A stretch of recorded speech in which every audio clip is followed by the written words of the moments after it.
and erase the principle of probity from our governance. If judicial independence can be manipulated in this manner, we should not expect free or credible elections in future. Mr. Speaker, the judiciary is the last line of defense for our democracy, and any act that undermines its independence strikes at the heart of our constitutional order. The minority will resist any attempt to compromise the sanctity of the judiciary. Ghana's institutions must be protected from political manipulation, and we will not sit idly by while dangerous precedents are set. On the issue of illegal mining, we, the minority, are of the view that this represents one of Ghana's gravest governance challenges that has persisted across successive governments and which has escalated into a full-blown national crisis is the menace of illegal mining, popularly known as galamsey. The devastation caused by galamsey to our environment, water bodies, and public health cannot be overstated. Even as we convene today, Mr. Speaker, our rivers run brown with pollution. Vast tracts of once fertile land lies carried and toxic, and many of our citizens in mining communities face illness and danger from poisonous chemicals. We have talked about illegal mining for years, yet the problem has only grown worse. Time for mere talk is over.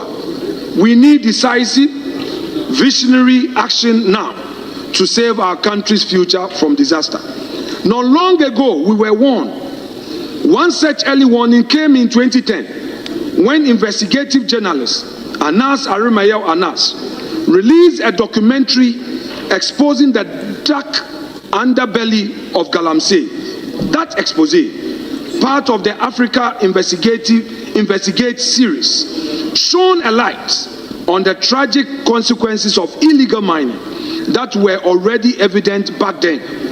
The documentary recounted how in June 2010, a galamsey pit near Dunkwa Onofin flooded, killing an estimated 150 people in a single disaster. It showed the rampant corruption and complicity that allowed galamsey to flourish, including officials meant to enforce the law taking bribes to look the other way.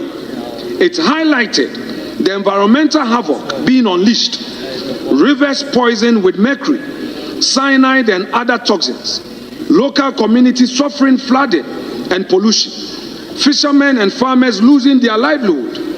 Anas's work in 2010 was an early warning alert for our nation. Then again in 2015, Finance Minister Honorable Setekwe again brought this up at the Finance Committee hearing in Parliament when discussing reasons for the declining cocoa production in Ghana. Tragically, Mr. Speaker, those warnings were not heeded with the urgency and seriousness they deserved. Fast forward, today, the nightmare scenario is upon us.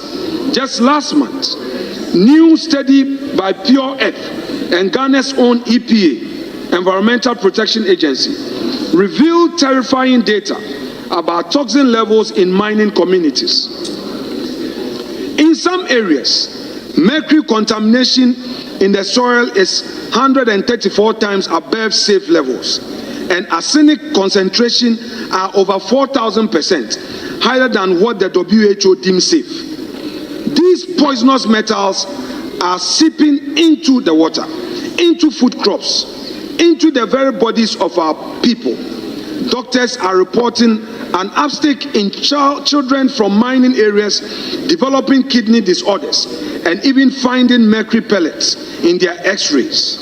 Children, Mr. Speaker, now require dialysis because of the poisonous fruits of galamsey. Our nation's future is being sickened and stunted. Mr. Speaker, despite being Ghana's top gold producer, the surge in unregulated small-scale mining has created an underground economy that drains national resources and benefits criminal networks.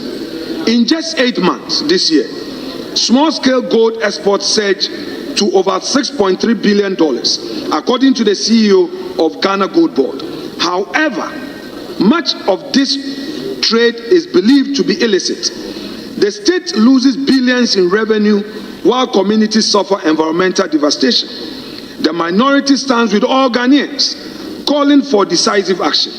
We welcome the advocacy from civil society and religious leaders, and we support real solutions from tougher laws to sustainable alternatives.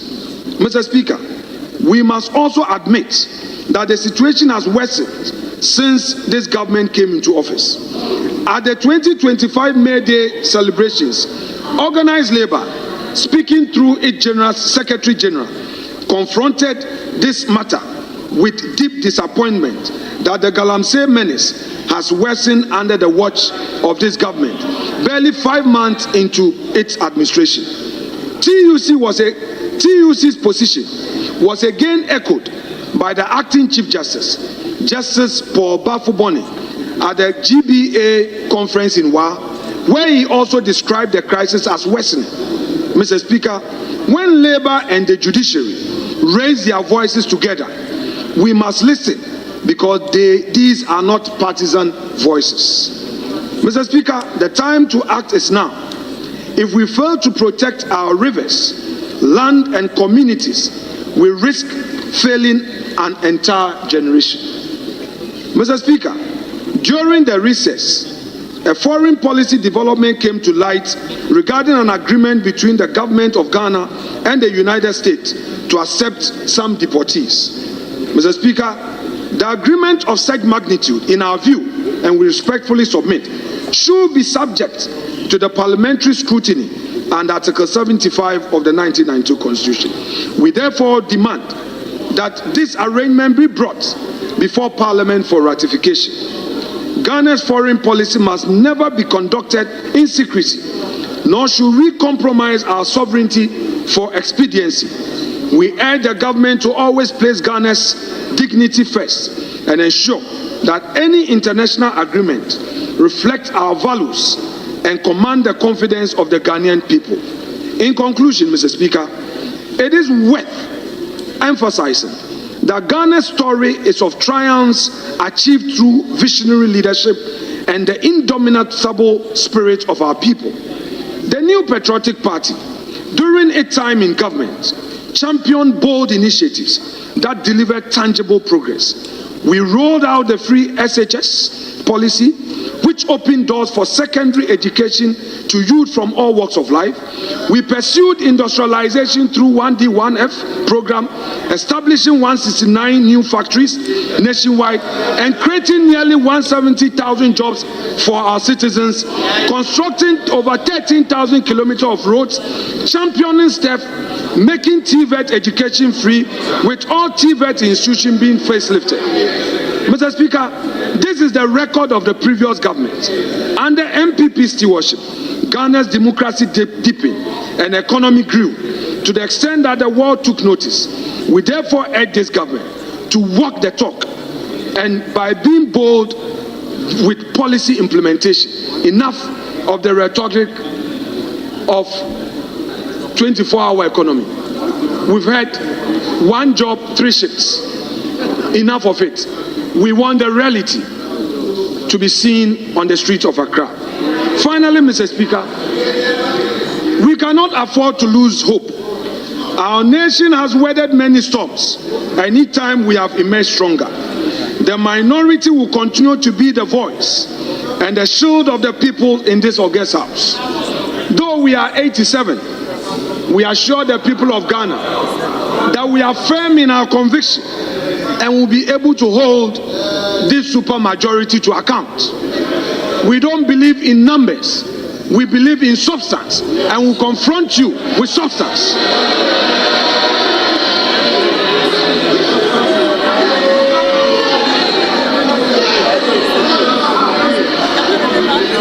Mr. Speaker,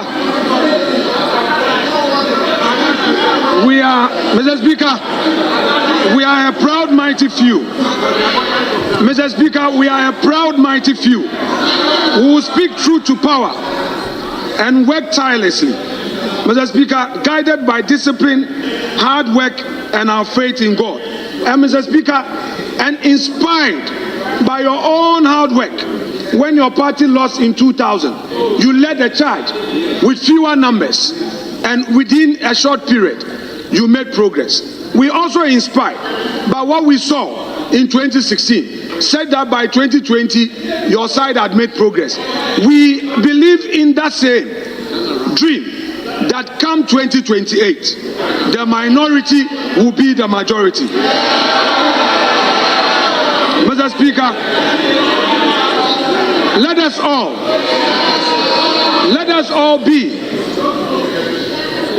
all be in President Akufo-Addo's words, be citizens, not spectators.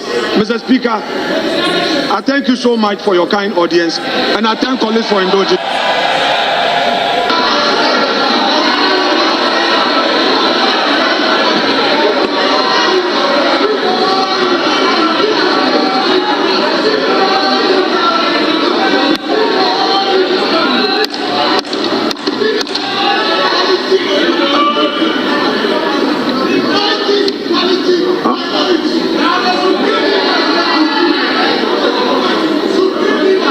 Members, before I invite the majority leader, let me acknowledge the presence of our August visitors. I think they just given an indication some have to move to do other businesses. We have 3 groups of visitors from the following constituencies: Sanerigu, Akwatia, and Tamale. So we have Tamale Senior High School, my alma mater, led by one Chris Avia, who is the board chairman of the school. There are 60 in numbers, 60 of them all the way from Sanerigu. Please, you are welcome. I spent some years in your constituency to educate myself at the Tamale. That time we called it secondary school, not senior high. So we are happy to have you here to see what we do here. Thank you so much for taking the trouble to come down.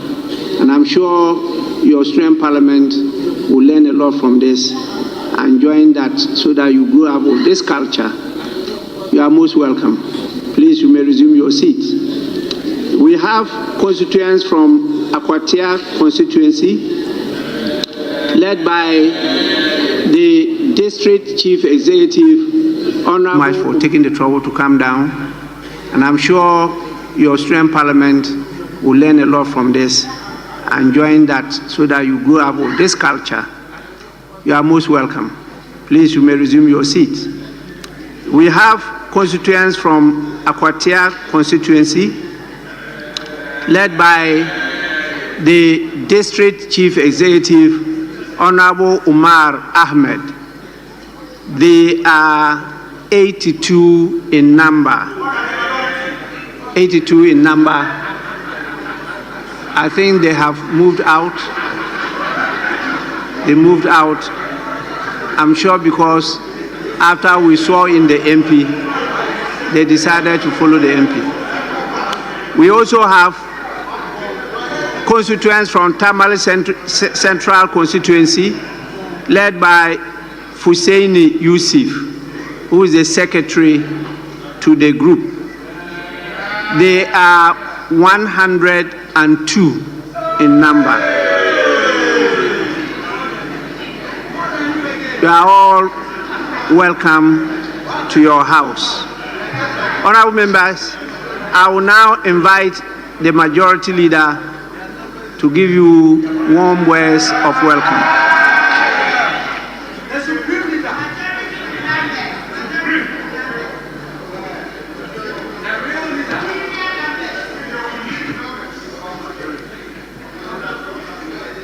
Right Honorable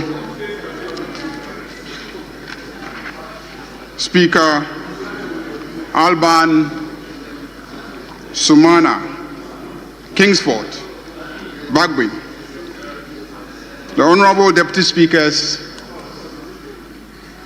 Honorable colleague, Members of Parliament, representing the 276 constituencies presently constituting the House, the Clerk of Parliament, and the parliamentary staff. By the grace of the Almighty, we're all here, and you are welcome back to this House for the third meeting of the first session of the 9th Parliament. We have been duly summoned back by our most able Right Honorable Speaker, who remains a pillar of parliamentary democracy in the annals of our democracy's history. We continue to thank you, Mr. Speaker, for your continued defense of the independence and autonomy of this House as a coordinate branch of government.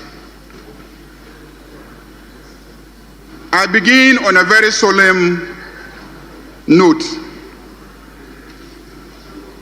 We must start by remembering our colleagues who died in that tragic helicopter crash of the 6th of August 2025.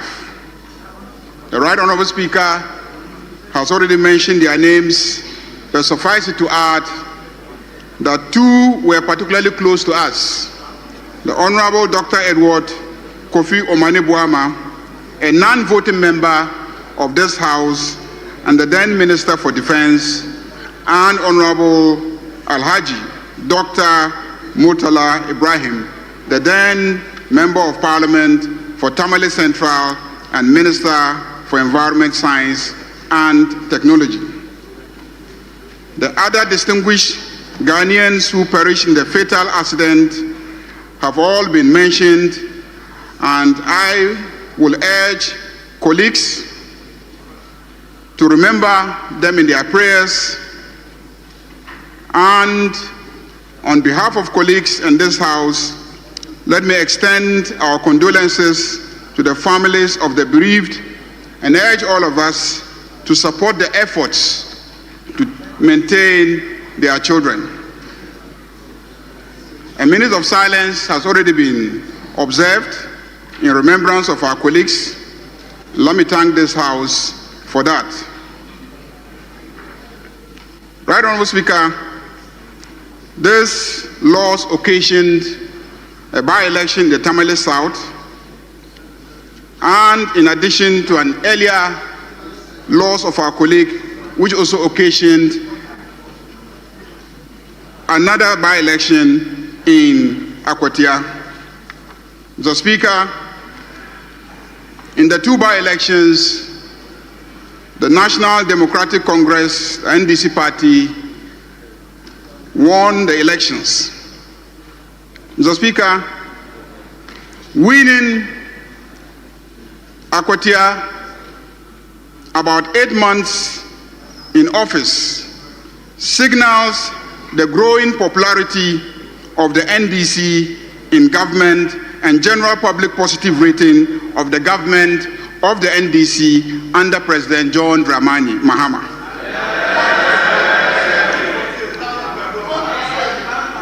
Mr. Speaker, with these two elections and the one that took place in Ablekuma, this House is now fully constituted. The independent members of this House remain 4. The NPP, which previously had a micro minority of 88, has had its number shrink further to 87. Mr. Speaker, I believe they are no longer a micro minority, but a minuscule minority. say minuscule. The NDC supermajority will balloon to 185, and when we add our numbers to the 4 independents who have agreed to do business with us, the NDC will become a gargantuan majority. All I can say is, Mr. Speaker, so far, so excellent. During recess, MPs had the opportunity to observe the impact of work we did during our previous meetings, the budget we approved, the laws we passed, and the policies underpinning them.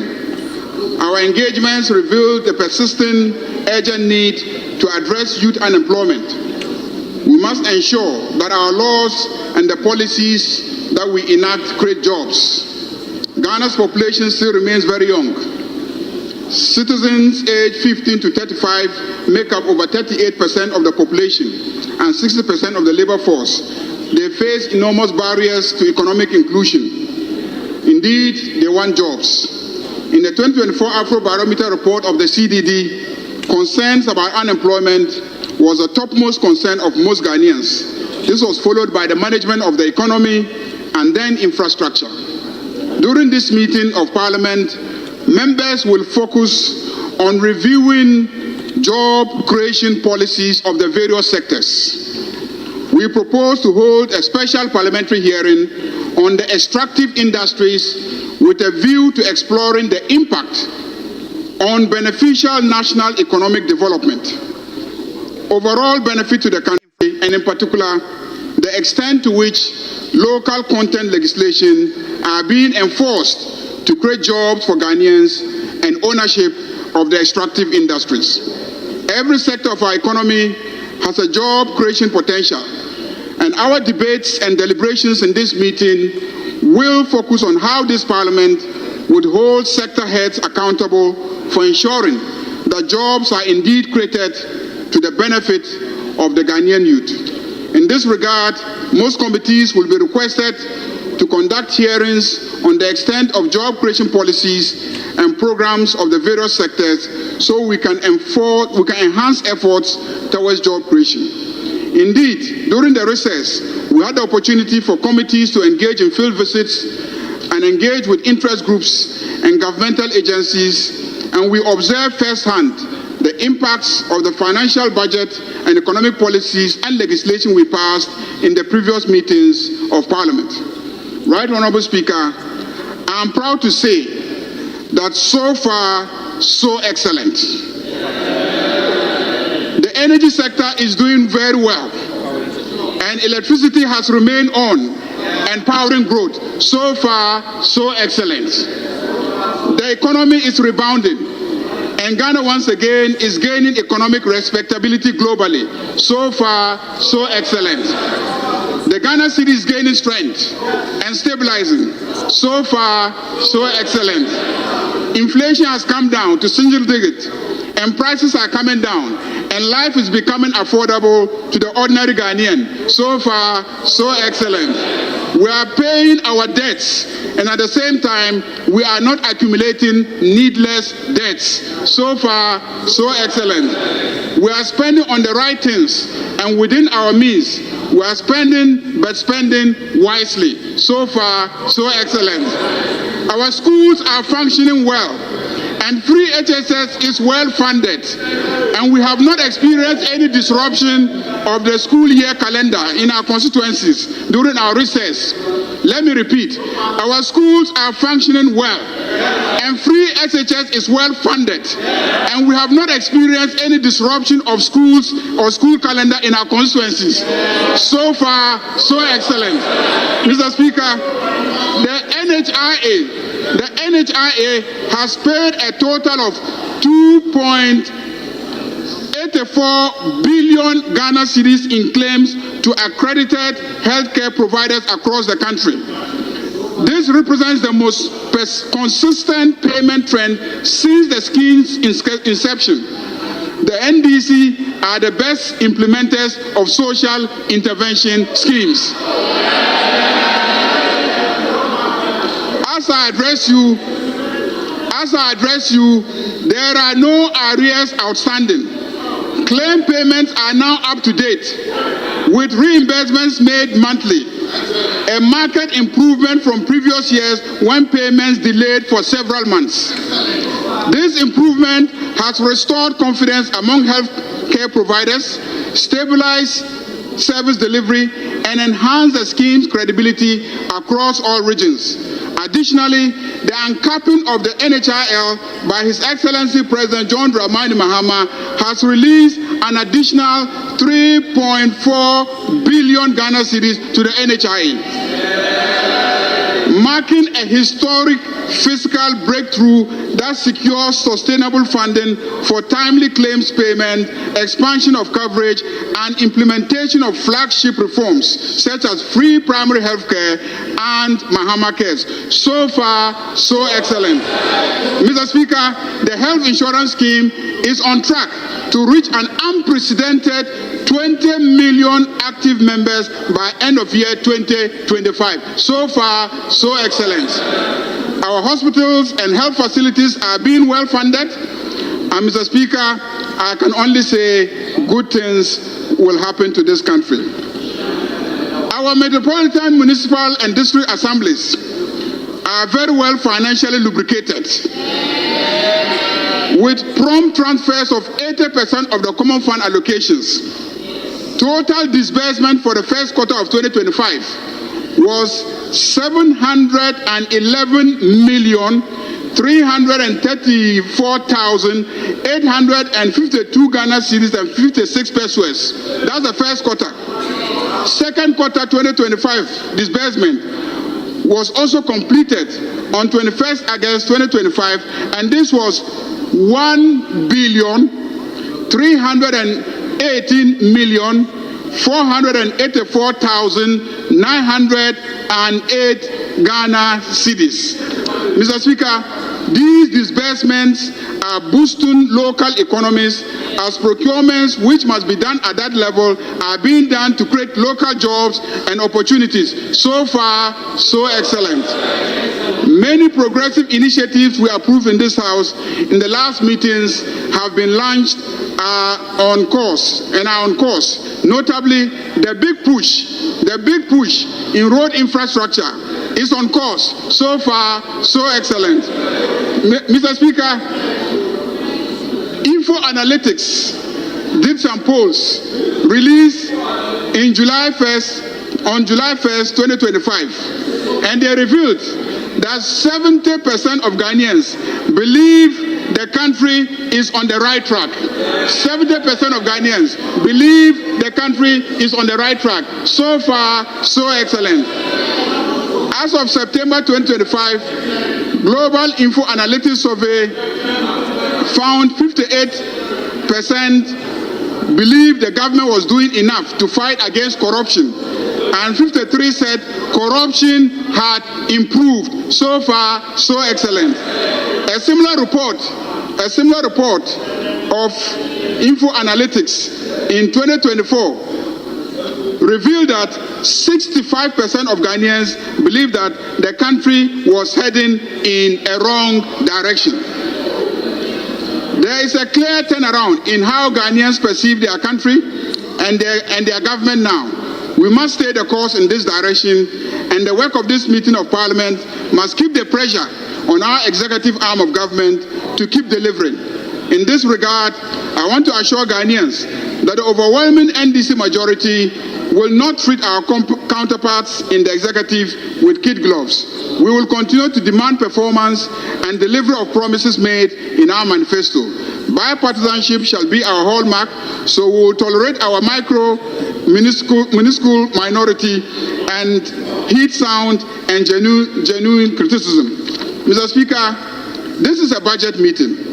We will be receiving the 2026 budget statement in due course, but the signs of a very positive development are already clear. 95% of Ghanaians in a survey conducted by professional service firm PwC in July 2025 believe the country's macroeconomic performance in the first half of the year has met or exceeded expectations. 95% of Ghanaians believe that our macroeconomic performance, yes, our macroeconomic performance has met or exceeded expectations. Indeed, even members of the MPP cannot deny the fact that the indicators are looking very, very good. So far, so excellent. Mr. Speaker, we in the NDC are governing well. The president of Imani, Franklin Kujo, on July 5th, 2025, strongly endorsed President John Dramani Mahamed's recent decision to scrap fuel allowances and allocations for all political appointees, describing it as a wonderful initiative. So many wonderful initiatives that should be codified into law to prevent future reversals. So far, so excellent. On October 10th, 2025, the IMF stated that Ghana's economy is rebounding faster than anticipated, with macroeconomic stabilization taking root, following a strong performance in the first half of 2025, underpinned by strong services activity, agricultural output, and others. So far, so excellent. The IMF has also lauded Ghana on recent stabilization of the cedi, noting that the development signals improvement in the country's economic fundamentals, renewed policy credibility, and investor confidence. So far, so excellent. On May 7, 2025, Bloomberg rated the Ghana cedi as the best performing currency in the second quarter. Bloomberg rated the Ghana cedi as the best performing currency in the second quarter. So far, so excellent.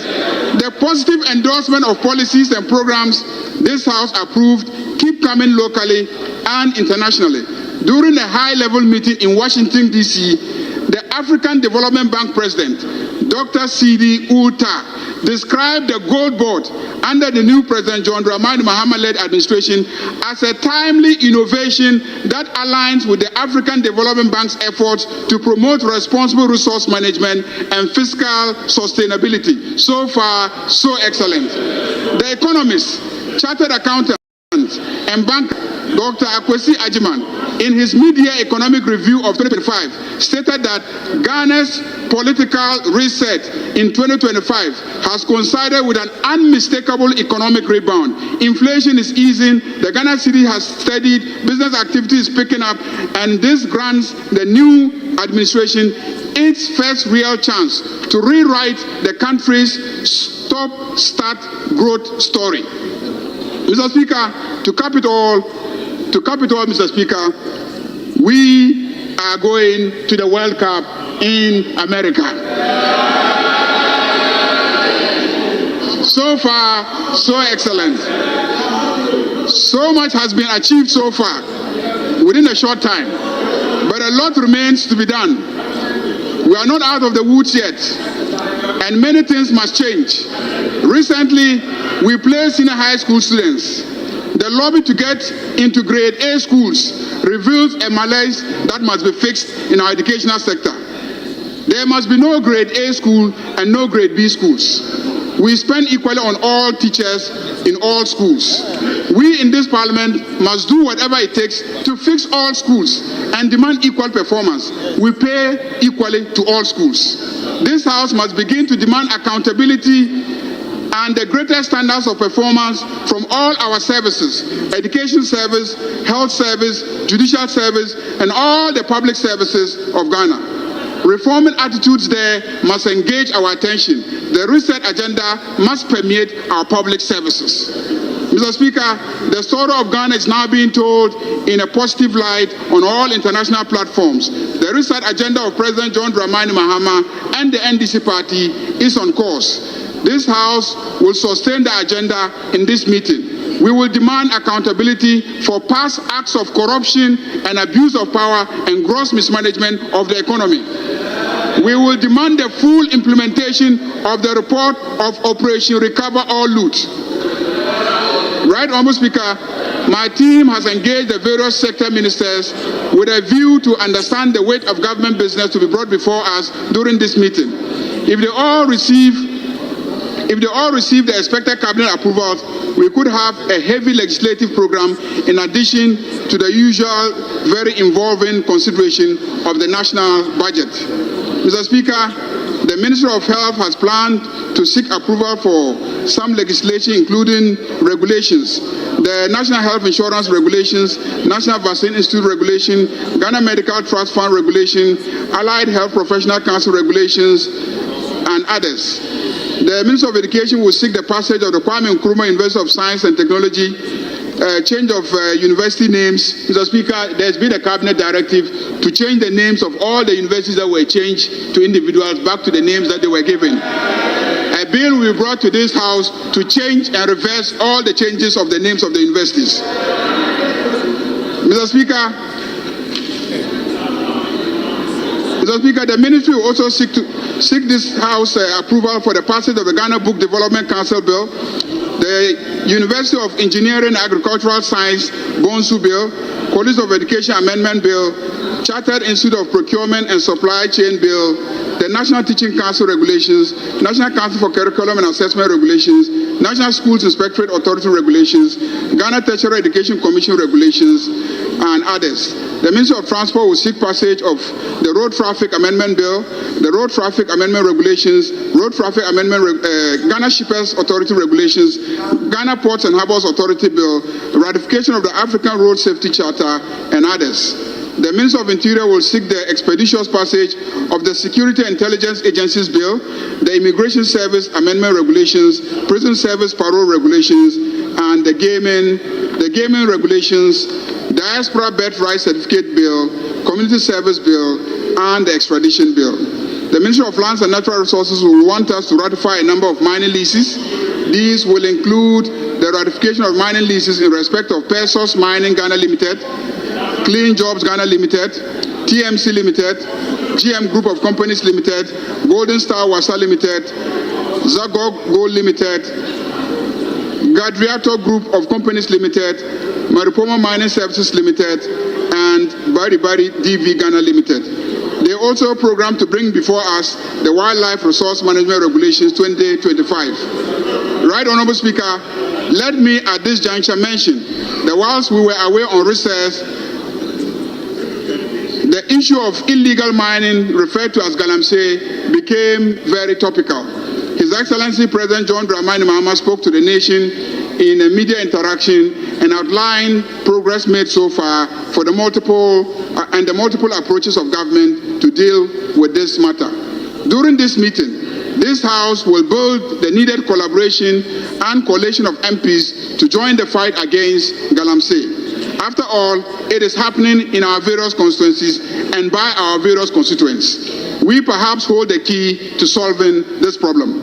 In this regard, we will demand full accountability of the Minerals Commission and the Environmental Protection Agencies in the way mining prospecting licenses are awarded and leases issued and the environmental implications thereof.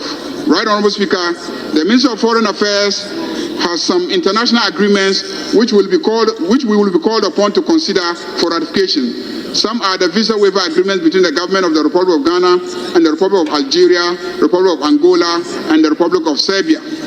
Headquarters agreement between the government of the Republic of Ghana and Afrobarometer, and the presidential initiative to offer 1,000 tertiary scholarships to ECOWAS citizens, waiver of import duties and other taxes on vehicles for foreign service officers and analogous appointees, establishment and implementation of Ghana Diaspora Bond Program, and membership in the Brazil, Russia, India, China, and South Africa Alliance. That's the BRICS Alliance.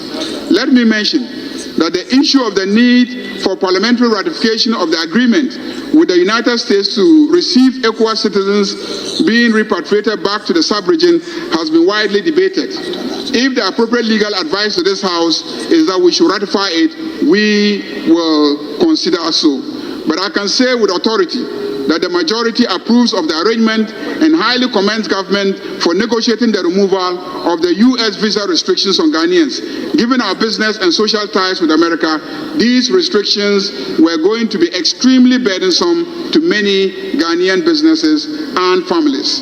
The Minister of Land, Local Government, Chieftaincy and Religious Affairs will seek the passage of the Local Governance Amendment Bill, Coastal Development Authority Repeal Bill, Middle Belt Development Authority Repeal Bill, and the program that the Minister of Energy and Green Transition include the ratification and passage of National Petroleum Authority Bill, ratification of petroleum agreements in respect of Block GHB 01 involving the Government of Ghana, GNPC Exploco, and TriStar Upstream Oil and Gas Limited.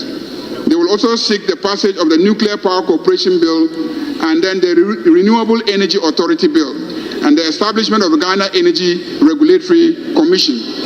They will also seek the passage of the West African Gas Pipeline Amendment Regulations. The Minister of Gender, Children and Social Protection will seek the passage of the Affirmative Action Gender Equity Regulations 2025 and the Social Protection Regulations. The Office of the Attorney General and Minister of Justice has a tall legislative program.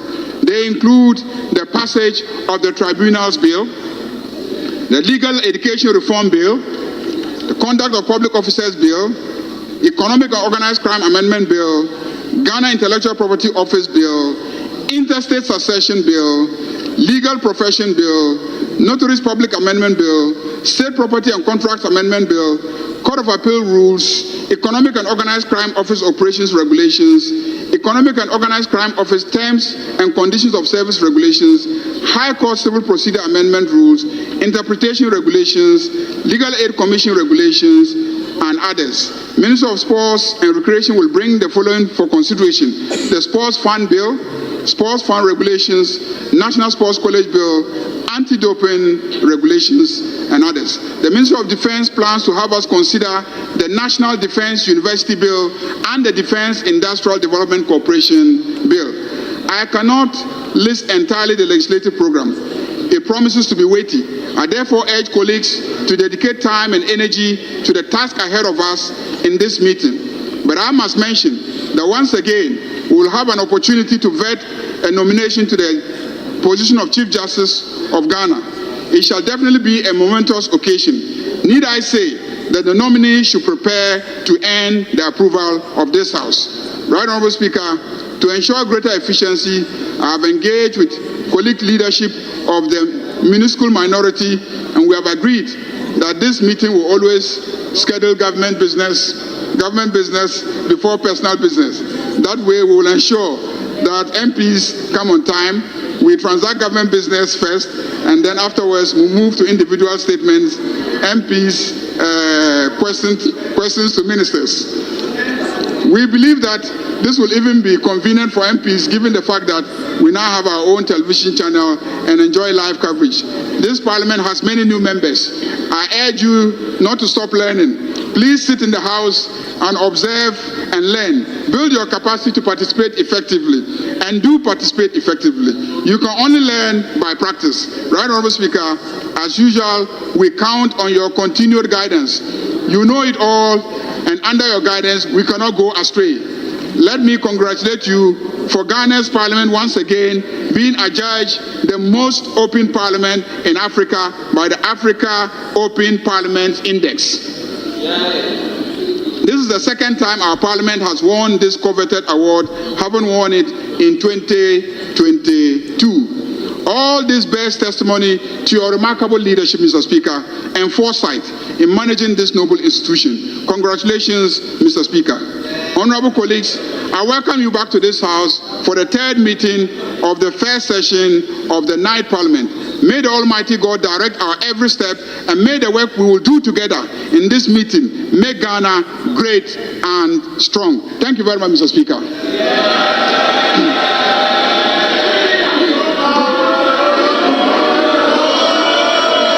Mr. Speaker, honorable colleagues, I welcome you back to this House for the third meeting of the first session of the night Parliament. May the Almighty God direct our every step, and may the work we will do together in this meeting make Ghana great and strong. Thank you very much, Mr. Speaker.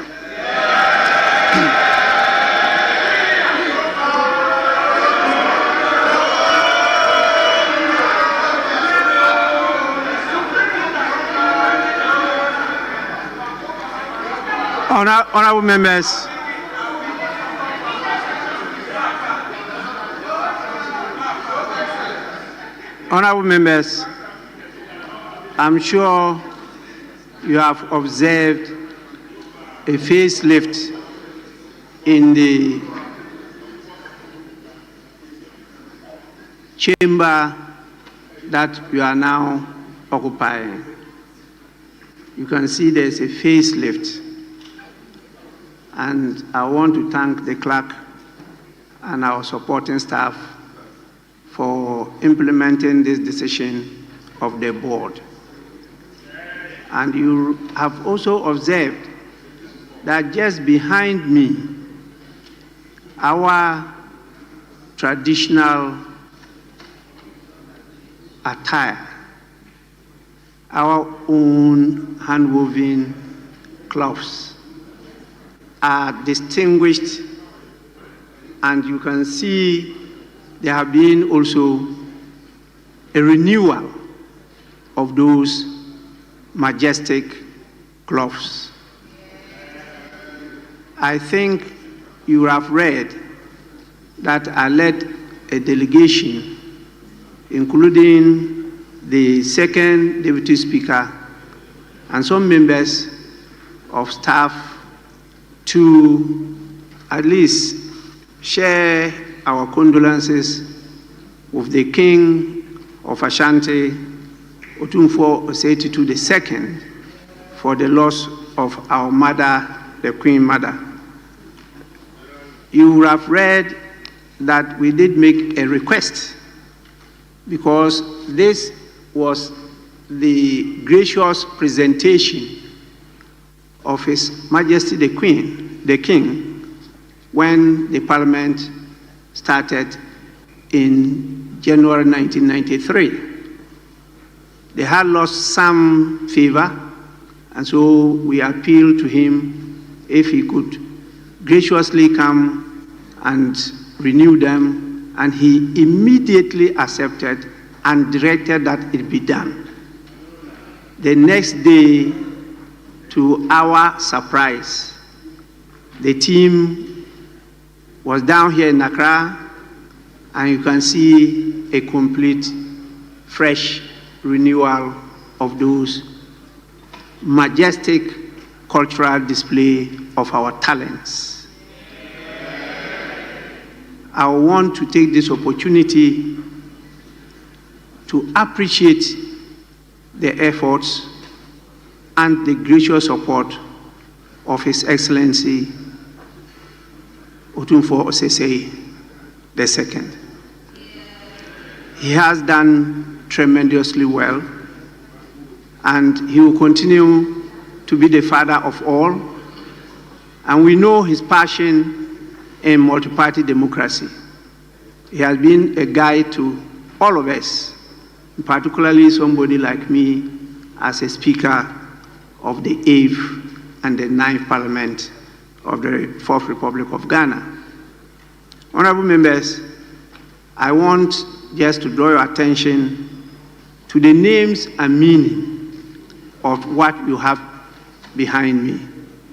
I myself is very challenged, and so if my pronunciation offends your ears, kindly forgive me, because I'm of a different ethnic group. But these kente cloths are of two types. One is called Ejunse Ejunso.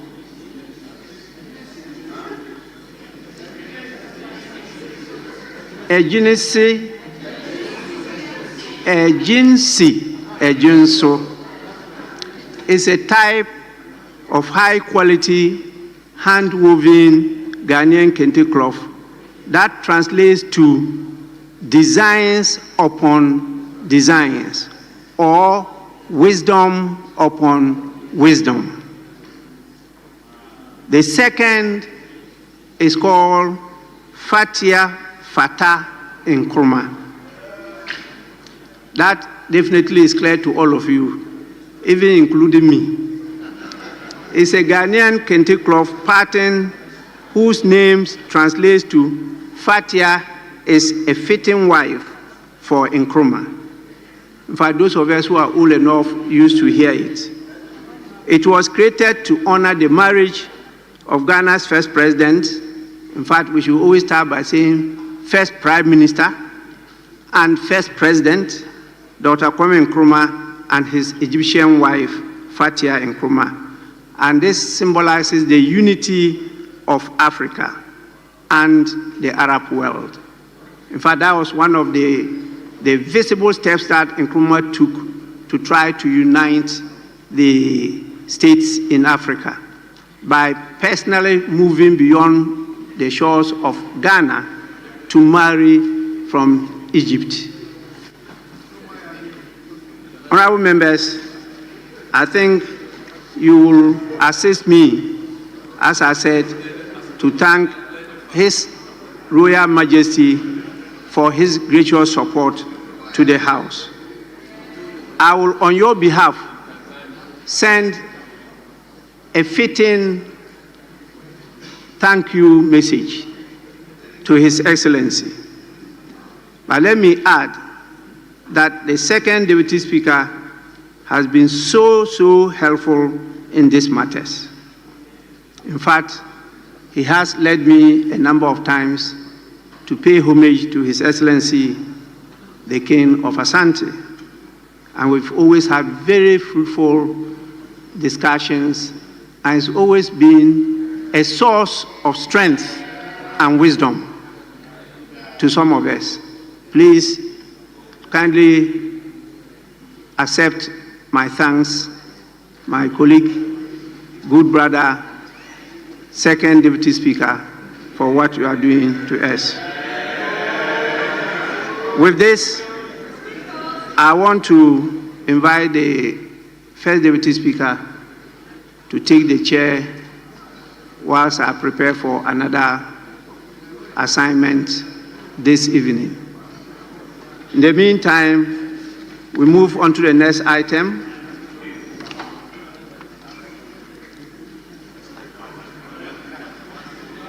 Which is the routine business of correction of votes and proceedings and official report. Honorable members, we'll start with the votes and proceedings of Friday, 1st August 2025. Page 1, page 2, page 3, page 4,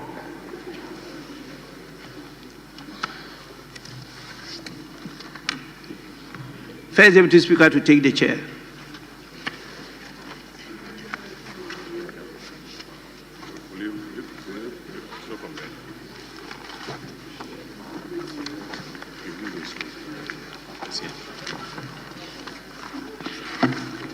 Page 5.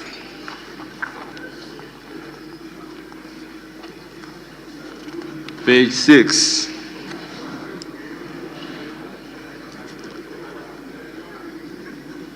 Page 7. Page 8.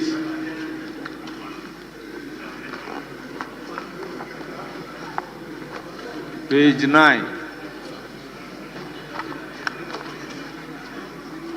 Page 10. Page 11.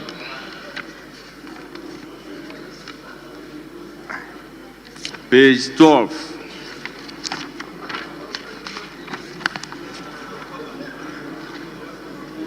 Page 13.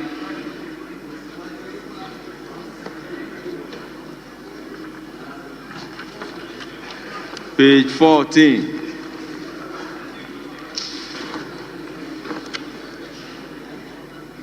Page 15.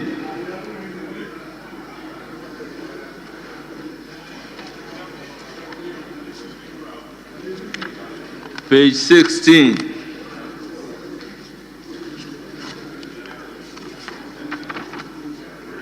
Page 17.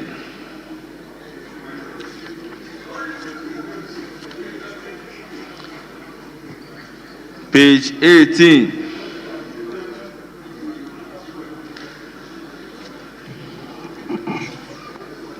Page 19.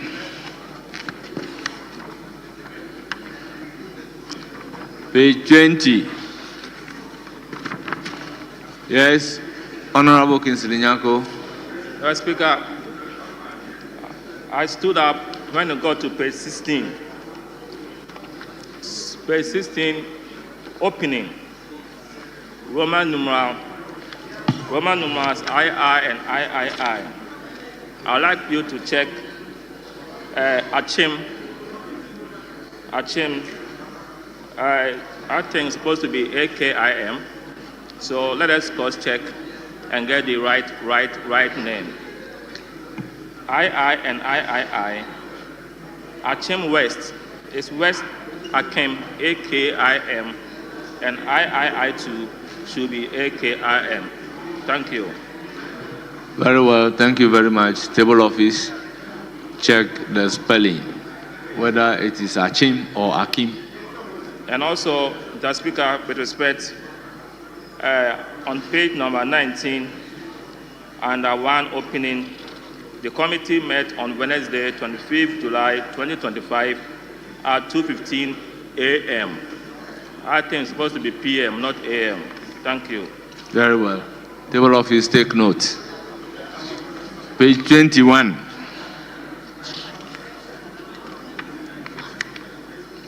Page 22.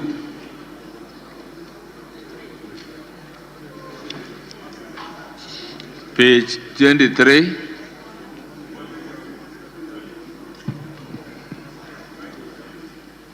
Page 24. Page 25.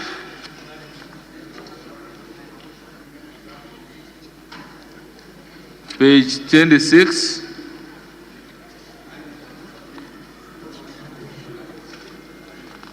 (27) Yes. Mr. Speaker, on page 27, Roman numeral VI, Mr. Christian Adepoku, the registrar of the National Teaching Council, is a doctor. This is a minor correction. He is Dr. Christian Adepoku, not Mr. Very well. Thank you. Table office, take note. Thank you very much, Honorable Member for Kwadaso. Page 28.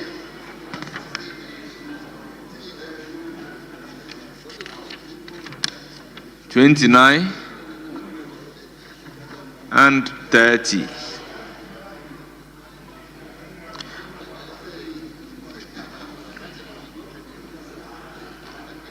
Honourable members, subject to the corrections, the vote and proceedings of Friday, 1st August 2025 is hereby adopted as the true records of proceedings.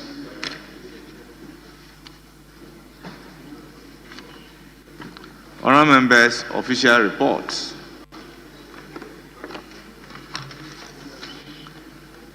Honourable members, we have two official reports. Official reports of 28th July 2025 and 29th July 2025. Honourable members, let's consider 28th July first. It is for your corrections.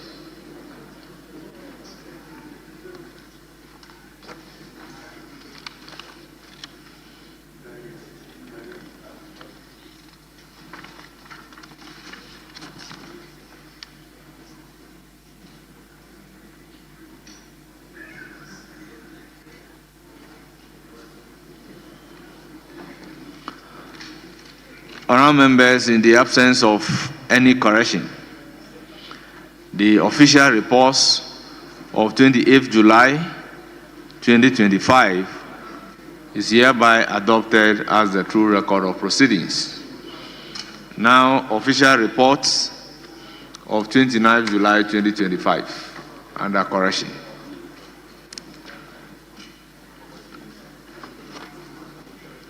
Yes, Honourable Member for Kwadaso. Mr. Speaker, on column 17, the second paragraph, last sentence, is about the name of Mohammed Polo. There is something manner, Mohammed Polo. Mohammed is spelled M-O-H-A-M-E-D. I think it should be double M. So if table office can check, and if it is double M, then they make the necessary changes. Then you come to column 179 under Reverend John Timfordjo. There's an omission. If you look at the fourth line, that this House approves the media review the budget. The omission of has to be inserted so that it reads that this House approves the media review of the budget statement and economic policy of the government of Ghana. Thank you, Mr. Speaker. Thank you very much, Honourable Member. Table office, kindly take note.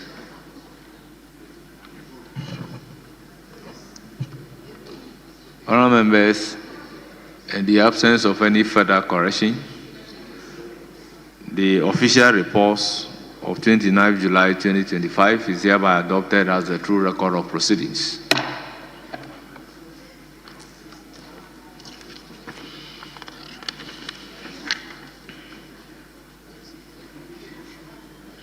Honourable members, we move to item numbered 8. Business statement for the first week. Chairman of the Business Committee and the Majority Leader. Thank you very much, Right Honourable Speaker. Your committee met yesterday, Monday, 20th October 2025, and arranged business of the House for the first week ending Friday, 24th October 2025.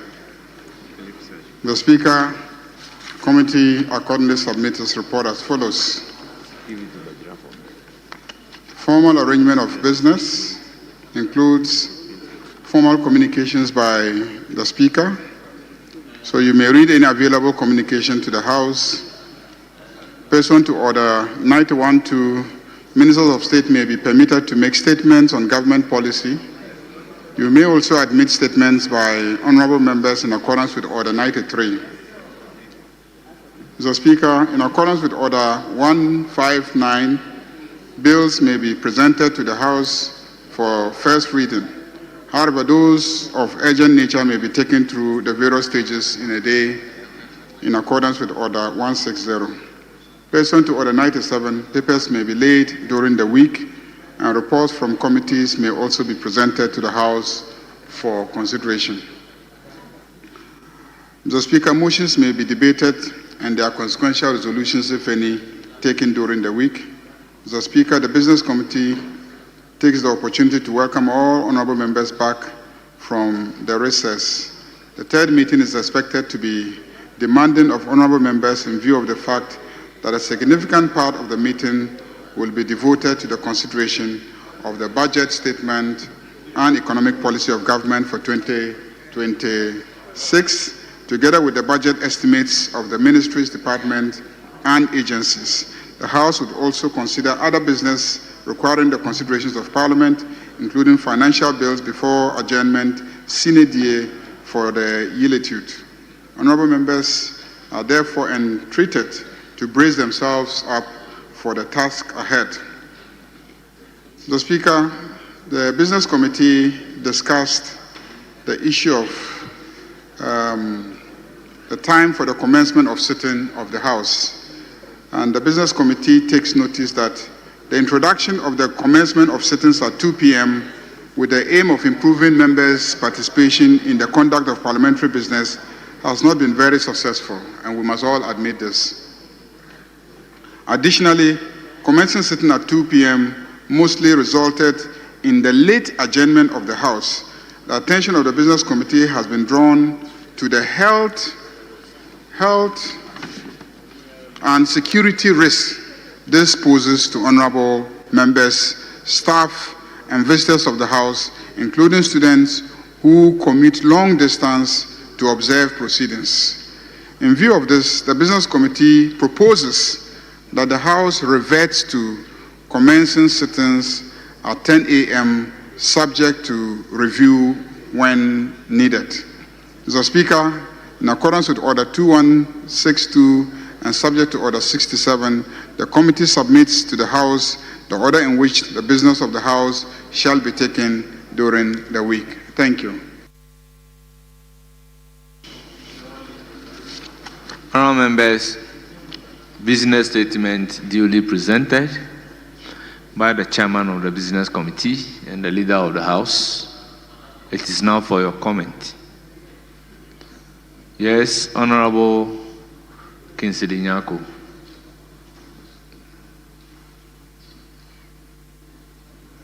Mr. Speaker, I would like to comment highly the business committee for this statement for the week. In particular, regarding the reversal of our sitting commencement from 2 p.m. to 10 a.m. I think this is commendable because of the health implications that our leader cleverly alluded to. But I would like to also suggest that we need to pay fidelity to the time. When it is 10 a.m., Mr. Speaker, with respect, it should be 10 a.m. It should be 10 a.m. 10 a.m., you come to the chamber and sitting starts at 12 or 11, and I don't think this is fair. So if we are going back to 10, we must be punctual regarding the time. Or if the 10 is going to be difficult, then in between 10 and 2 p.m., 12 noon, for me, should be also considered. But I prefer the 10, and I'm hoping that we should be able to start. We should be able to. We should be able to stick with the time. The Speaker, if you look at our orders, Order 12.4, whenever the Speaker, the first Deputy Speaker, the second Deputy Speaker are unavoidably absent, the clerk shall chair the sitting for the election of a member to preside at the sitting of the House as the member presiding. I think one of these orders talk about where a member can be elected to sit in the chair. So I'm saying that if, Mr. Speaker, your good self or the second Deputy Speaker are not there, we should be able to elect somebody to sit in the chair for us to respect the time. That's all that I'm asking for. The Speaker, are you suggesting that the delay is as a result of either the first Speaker, the first Deputy, and the second Deputy the Speaker, not being available? The Speaker, I cannot, with any stretch of imagination, suggest that. I'm not saying that, but I'm saying that for us to start business, somebody must be in the chair. If there's nobody in the chair, business for the day cannot start. So if we are 2 or 3 or 4, and nobody raises a matter of quorum, sitting can start.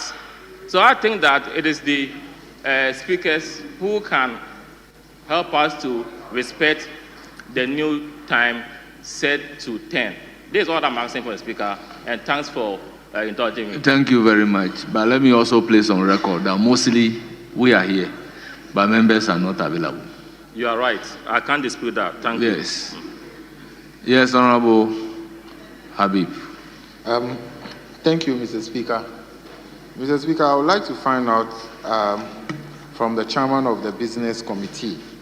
Mr. Speaker had admitted my motion of review on the form in which the business or the budget will be presented to the House.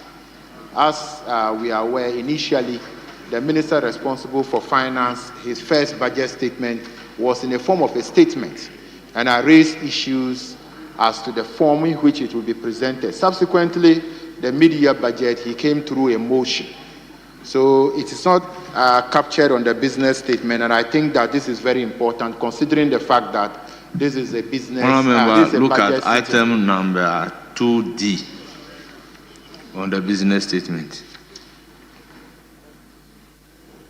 Yeah, Mr. Speaker, I 2D, Mr. Speaker, may be, the Speaker's motion may be debated and there are substantial resolutions if taken.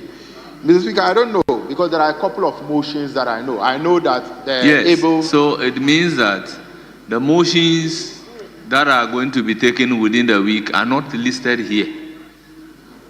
So by the application of a jusdem generis, if yours is a motion, it can be taken under this item.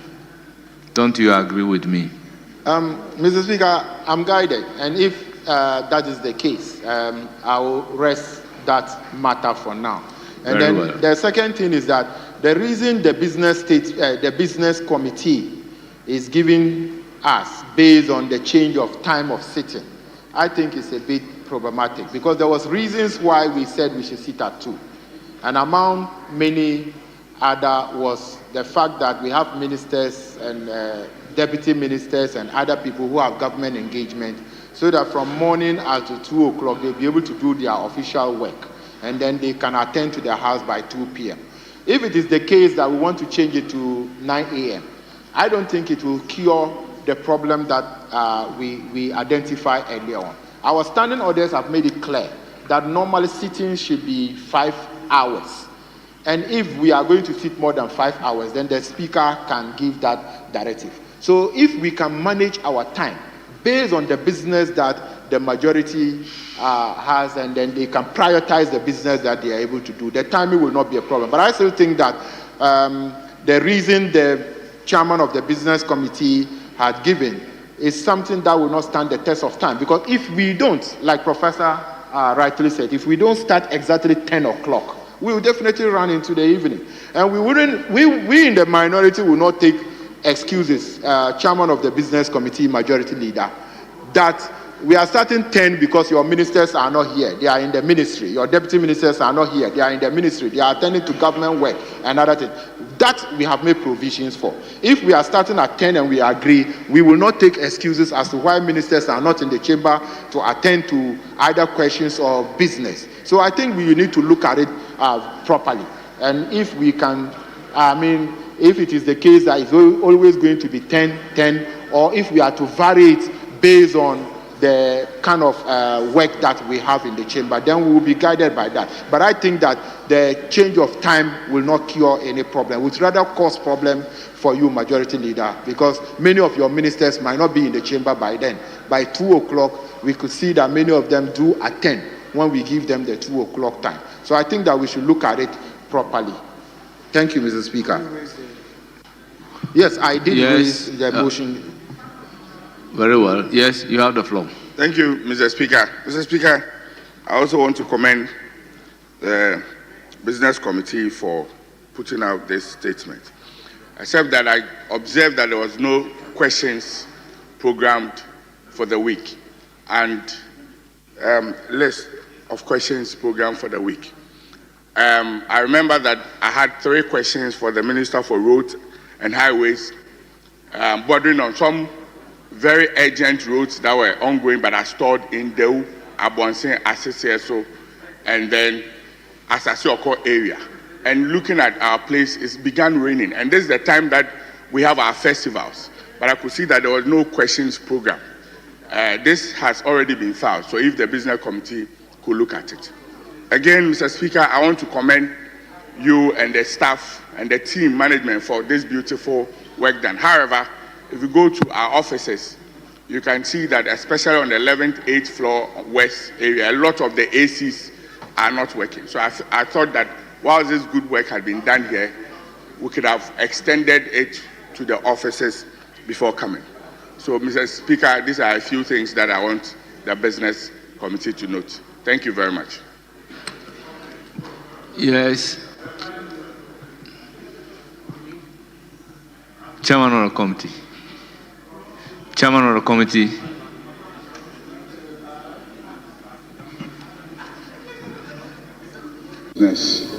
He comes or she comes to the House, and then we start with statements. The minister will not know exactly when the statements will be over, because it will be subject to the contributions that members may make and the discretion of the speaker. And then question time. We start a question, follow-up questions. Some ministers provide very lengthy answers. And so when you have government business, ministers cannot really plan. They can come and then they spend the whole day here. So very often they decide to sit in their offices, and then when we are ready, we should call them to come over. So the discussion at Business Committee was to create certainty so that ministers know that when we start sitting, the first item will be government business. So that business will be dealt with, and then they can go and we can remain and take our personal business. If the personal business has to do with that minister, then the minister has to stay, because members asking questions are personal businesses. But if the question is asked to you as a minister, you have to be here to answer that question. So you must be here. And statements are personal businesses. But when we have a bill and when we have agreements to approve, when we have loan transactions to approve and etc., those are government business. And in those cases, we often have to vote. And the MPs also complain that when they come, so many questions are being asked, follow-up questions, and then statements are being made. And if the person really has no interest in the question or even the content of the statement, they have to sit through and never know exactly when government business will be taken so that their votes will be required. So very often they step out and then they never come back, or they decide that they're going to go sit in their offices and watch us on television, and when it's time for government business and their votes will be needed before they come. So we consider that, but let's not also forget that because we're sitting in the afternoons, very often by 10 p.m. we're still in this chamber. 11 p.m. we're still in this chamber. Sometimes we left, at midnight. I'm not saying that when we started at 10, we never closed at midnight. But usually those were rare occasions towards the end of proceedings. But when we started sitting at 2, it became, constant and habitual that we will leave here after 10 p.m. And most people's private routines don't start in the afternoon. Whether Parliament is starting at 10 or starting at 2 p.m., people will have to send children to school early in the morning, so they will wake up early in the morning anyway. And yet, they will also come to Parliament and sit and close at 10, 11, 12 midnight. So it was beginning to really take a toll on the health of members. And so it was even difficult to keep them in the chamber. So at Business Committee, we considered all that and decided that we should revert to the 10 a.m. meetings. The issue of questions being programmed for the week, I think the practice is that first week, questions are not programmed. So subsequent weeks, questions will be programmed. And the ACs, yes, we have taken note of the ACs. And I think that there are procurement issues that are being addressed. I've been briefed by the Chief Whip and the clerk. And so they are expediting the procurement processes so that they can fix the ACs, and also the lifts. Some of the lifts are also not working well, and some have been repaired. In fact, all of them were down, but just before the resumption, some have been fixed. Others are still being fixed. And the Speaker has briefed me that indeed there's a program to replace the lifts, so that, because the pressure on the lift is too much, so we need stronger lifts. Thank you, Mr. Speaker. Yes, Honorable Minority Leader. Yeah, Mr. Speaker, I want to thank the Leader of the House for taking us through the Business Committee's report for the ensuing week. There are some few observations I want to put across.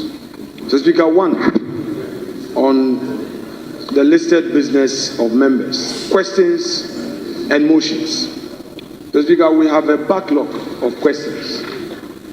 I would plead with Leader of Government Business to work closely with the clerk at table to program the ministers to come. And to our dear ministers, they should prioritize Parliament, because some of the last minute excuses affect members.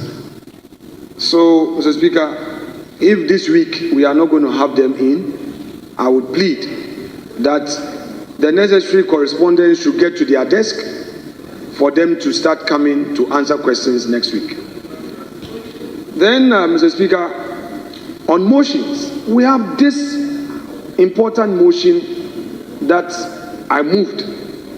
Mr. Speaker, it was seconded and debates commenced. It took us over 7 weeks. We couldn't take the motion on the mass dismissal. The need for Parliament to invite the Chief of Staff to provide guidance. Yes, that is the motion. It's not, it's a matter of record. Because, Mr. Speaker, the burden of that motion really is whether or not the Chief of Staff can, by an administrative directive, instruct chief executives of state-owned institutions to terminate contracts of their employees. They are not part of the mainstream public service. The fact that the state has majority shares in an enterprise does not give unfettered powers to government to, as it were, direct termination of employment. Mr. Speaker. Honorable Minority Leader, respectfully, is your concern not addressed by item numbered 2D?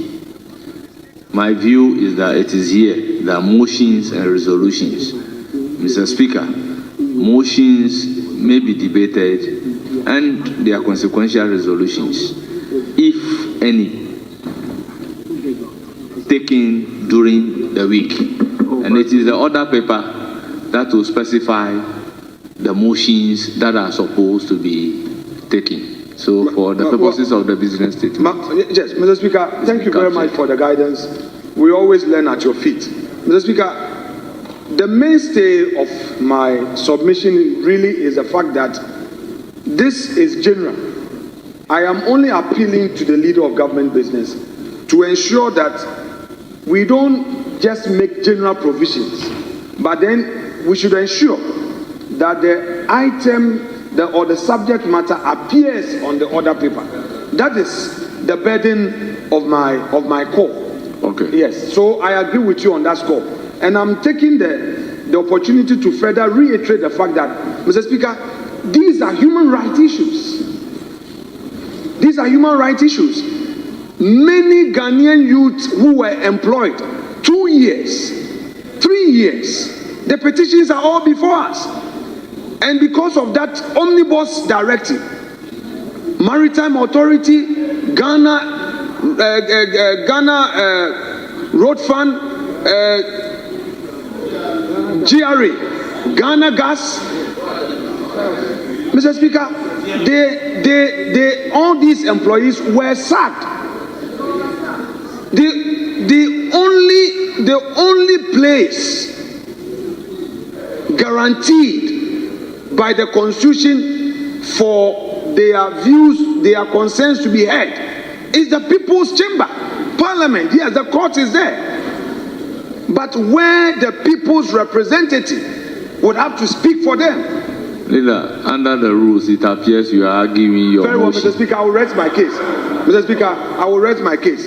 I just needed to bring that to the attention of the House. My last point, Mr. Speaker, the majority leader in his opening remarks underscored an important point, that the one who has been nominated for Chief Justice position must come prepared to earn the approval of the House. No, because it's a program. He says it should come prepared. I am not speaking in respect of that matter specifically, but to all nominees who will be appearing before us should take a cue from the majority leader. If you come unprepared, you don't have your judgment, we have questions about your involvement in your boss's sacking, we have concerns about how you have behaved and all. You answer. You have to prepare. And I agree with the call by the majority leader that the person must come prepared. That is his call. So I'm just drawing his attention that it's not enough, but they should know, because we are not going to sit idly by. Already there are constitutional issues, whether or not Tokonu being in court, another person can be nominated. It's a matter of constitutional concern. But Mr. Speaker, this is not the time for it. This is not the time for it. This is not the time for it. Honorable the time will come leader, for a full debate on this. it is now for you to comment on the business statement. Very well. Yes. Mr. Speaker, I rest my case. I was just Thank drawing you his very attention. much. Yes, Chairman of the Business Committee.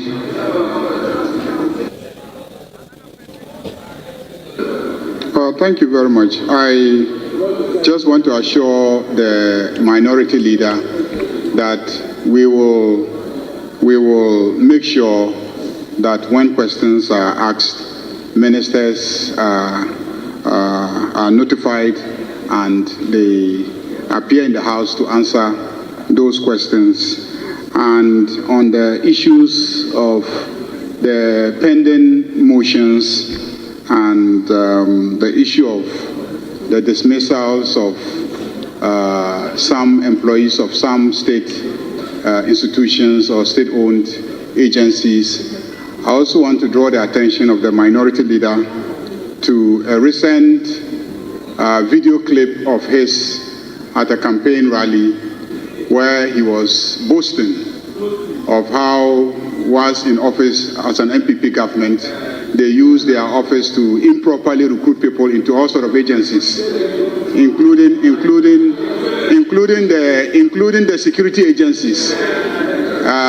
He clearly indicated that the MPP in government abused his office, appointees abused their office, and they recruited not going through the proper recruitment channels and filled vacancies with party faithfuls.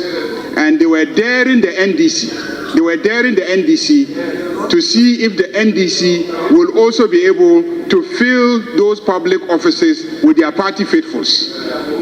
By those statements, you had justified the decision to dismiss those people. You had authenticated the claim that whilst in office, you improperly, unconstitutionally, illegally, and inconsistent with constitutional requirements, recruited people and placed them in office when you shouldn't have done so. So you cannot be making those statements at rallies and then come to this chamber and say that we should investigate those recruitments and the dismissals. If you want us to carry out an inquiry, we will be inquiring and investigating your statement, because you are actually admitting crimes. You were publicly admitting the commission of crimes in relation to recruitment, especially to security agencies. And you come to this chamber and say we should investigate the removal of some people from offices. It won't happen here. It will never happen. Mr. Speaker, it won't happen, because you have actually justified the decisions. You have justified the decisions. What you said at the rally is a very serious matter, coming from the opposition leader. Other people are actually calling on us in the NDC that then we should probe all the recruitments that took place, because you have publicly indicated that once in office, you use your office to staff public agencies with party faithfuls. How did you do that? And you are trying to create problems for the NDC administration and trying to trap us to behave like your government. We will not behave like you. We will not behave like you, because Ghanaians rejected you overwhelmingly for behaving that way. We don't want to be rejected by Ghanaians, so we will not follow your footsteps. We will not be enticed by your statements. You should be apologizing to Ghanaians for what you did. Mr. Speaker, on that note, let me assure members.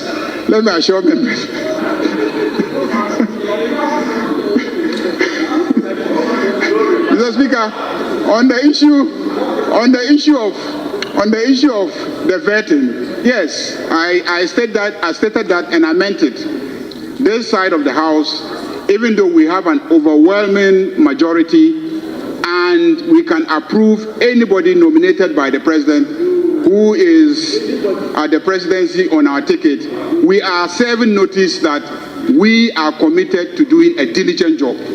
And so anybody appearing before this House will be properly scrutinized, and the person should earn their nomination and the approval of this House. So that we are committed to. Mr. Speaker, I thank you very much. Honourable Minority Leader on the business statement. Mr. Speaker, the Majority Leader at the dispatch box made some statements that have gone into Hansard. And since I'm right here, it is important to set the record straight and put the appropriate facts out. Mr. Speaker, it is a fact that upon the assumption of the office of the MDC, I did say that the many youths who supported them should expect to be employed. It's a fact, I said so. I also said, no, I've not spoken on these things 2 weeks ago. I spoke in January, and I said that during MPP's time, the youth of our country were employed. I would want the Majority Leader to bring their speech. What the people expect from you is give them jobs. You, the majority, you promise them 1 job, 3 shifts. So if you come here and say that, oh, I was talking about matters that involve criminality, I think perhaps you didn't pay attention to the tape. Unless you did, but you want to spin it. Which on this occasion, I believe you meant to spin. And you were spinning. Mr. Speaker, the issue of mass dismissal is of grave concern to all of us. So, Majority Leader, please deal with it. But if you now say that I said some people were employed under NDC, even if they were MPP, are they not Ghanaians? And if you are going to investigate people who have been recruited in a particular era, and you want to do it, go and investigate and sack all of them. If that is what you want to do, go and do it. Nobody stops you. If you want to sack them, sack them. We don't have a problem. Sack them. I have not made the statement in the context that you described for Hansard. And you know that. You are a lawyer. And you know that. You were being a spin doctor on that. What you should be concerned about is the many youth from your various constituencies, 188 plus. Your people are asking, where are the jobs? Where are the jobs? Where are the jobs? Your people want you to get them jobs. The MPs in this chamber, you have pressure on you, all of you, the majority side. They bring their CVs. They bring their CVs to you. Especially the MPs without portfolios. Minority Leader. There's so much pressure on you. So, Mr. Speaker, I think we should focus on the issue rather than trivializing. I rest my case. Thank you. Yes, Chief Whip. Speaker, the matter before us is a subject of Order 71, Mr. Speaker. And the protocol is that, please, Mr. Speaker, under Order 71, the protocol is that when the business statement is presented, members raise matters arising out of the business statement. The chairman of the business committee responds. Now, Mr. Speaker, what the minority leader is doing is neither a question nor a supplementary question to the answers my leader has provided. You are just going to town. So, Mr. Speaker, I seek your guidance in this matter. So, if you want to ask the question, then my leader will respond. So, ask your questions. Frame your questions. Honourable members, I think I need not give any guidance in this matter. We are all clear as to what we should do when a business statement are presented. But sometimes some members will go overboard. Honourable members, subject to further deliberations on the time of commencement of sitting, hoping that leadership would engage, the business statement is hereby adopted.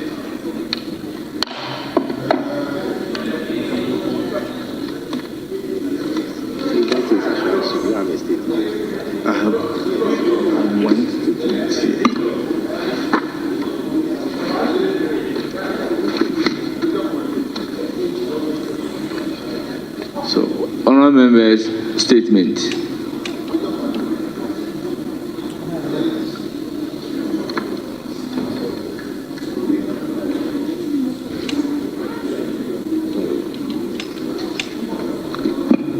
Honourable members, I understand the statement has not been uploaded, so maybe we'll take it tomorrow. Yes, Majority Leader, any indication? Mr. Speaker, if you could just, are they ready?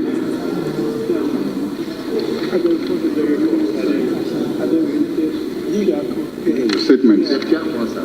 Mr. Speaker, I think we can take item number 10. We can just lay the reports and then we can take an adjournment.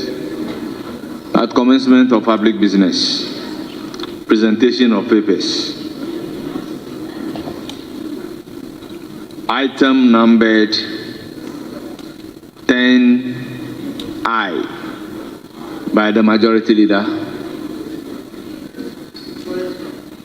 Annual statement by the Audit Committee of the Public Interest and Accountability Committee for the year 2024. Honourable members, the statement has been duly presented and it is referred to the Finance Committee for consideration and report. Item numbered 10II. annual statement by the Annual Report of the Public Interest and Accountability Committee on the management and use of petroleum revenues for the period January to December 2024. Honourable members, report duly presented and it is referred to the Finance Committee for consideration and reports. Item numbered 10I. Report of the National Population Council Secretariat on the 58th session of the Commission on Population and Development held in April 2025 in New York. Honourable members, the report has been duly presented and it is referred to the Committee on Economy and Development for consideration and reports. Yes, Majority Leader. Mr. Speaker, I move for an adjournment. Yes, Honourable Habib.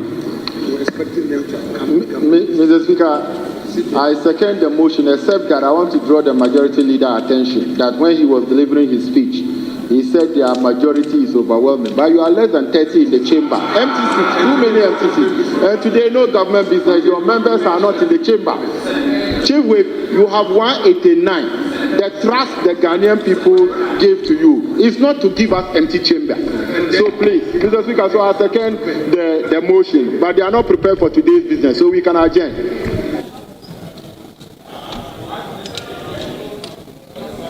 Yes, Majority Leader.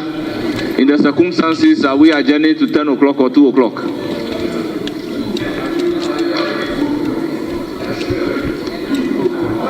You see, the business statement is adopted subject to further deliberation. So the status quo must remain until the conclusion of the deliberation.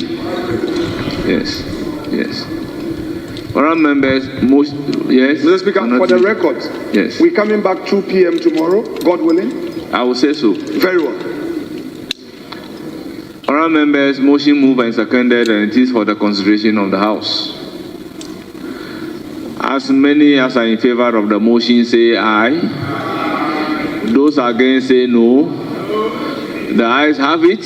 The motion is carried. The House is accordingly adjourned till Wednesday, 22nd day of October 2025 at 2 o'clock afternoon.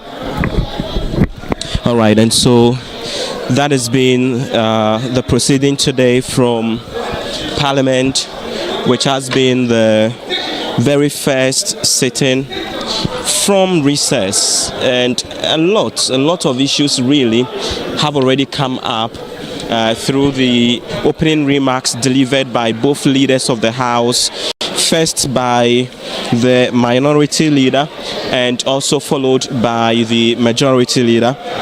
But even before we would get to their opening statement, the Speaker had sworn into office 2 new members of Parliament, as we earlier had informed you about. The Member of Parliament for Akwetia constituency, Bernard Bediako, as well as Member of Parliament for Tamale Central constituency, Professor Alidu Seidu Mahama. And after that as well, the Speaker formally communicated to the House the President's nomination of Justice Paul Bafuboni as the new Chief Justice, and he has referred that nomination to the Appointment Committee for consideration and report. And you understand that this is despite the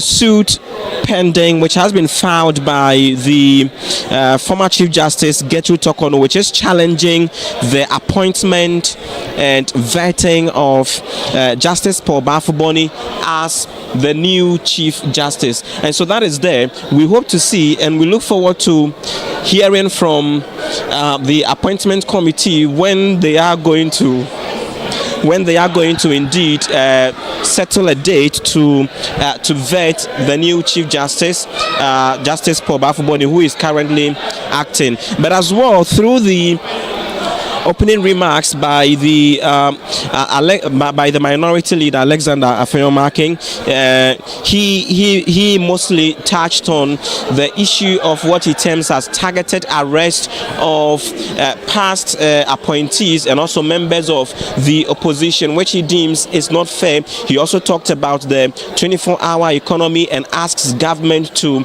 walk the talk, and also wants government to more or less work around employment issues, especially for nurses who are at home. The majority leader, on the other hand, also talks about how well or incredibly the government of the day has performed, and says that so far things have been excellent across all the various sectors. Indeed, Parliament, and from the proposal of the Business Committee, they are proposing that at least the sitting time be moved back to 10 a.m. That has not been settled on yet. It is still something that the House would continue to debate, and after that a final resolution would be made. This has been our coverage of the third meeting of the first session of the 9th Parliament from the chamber. Back to you in studios.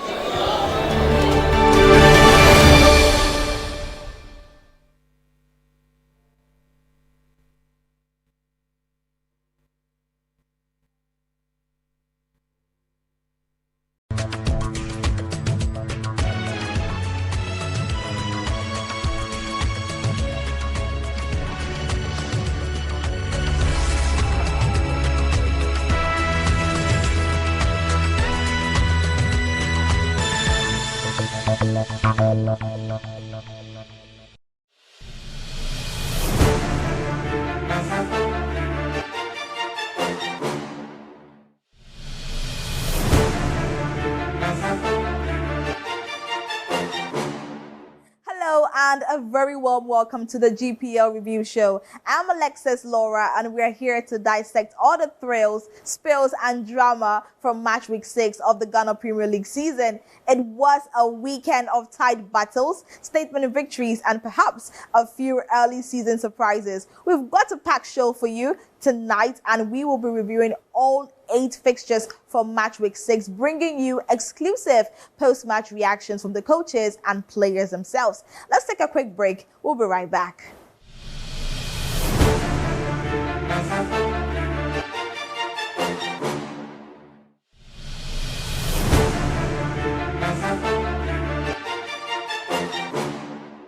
Welcome back from that break, and let's start off with the TNA Stadium, where former reigning champions Mediama hosted the very resilient Samatex. It was a battle for bragging rights and crucial points, but despite a roller coaster 90 minutes, neither side could find a definitive winner. The champions had to settle for a point on their home turf as they were held to a 1-1 draw by a determined Samatex side. It was part of the World Cup there, and so, ladies and gentlemen, this is not just another football. It's a battle of will, of rhythm, of pride. Every tackle would thunder, every pass will carry intent. In a total of 6 players from Mediama and Samatex who have picked up their most valuable player or the best player of the match award. Oh, that's a goal! And that's it! Oh! You'll be watching this over and over again for many, many years in the Ghana Premier League. Goal of the season contender. Hits the net. Good goal. Fantastic finish. Mante here on the left foot. And goalkeeper is beating here. Opportunity once again for Mediama. Again, not the best of play. And this time, Mante! Oh!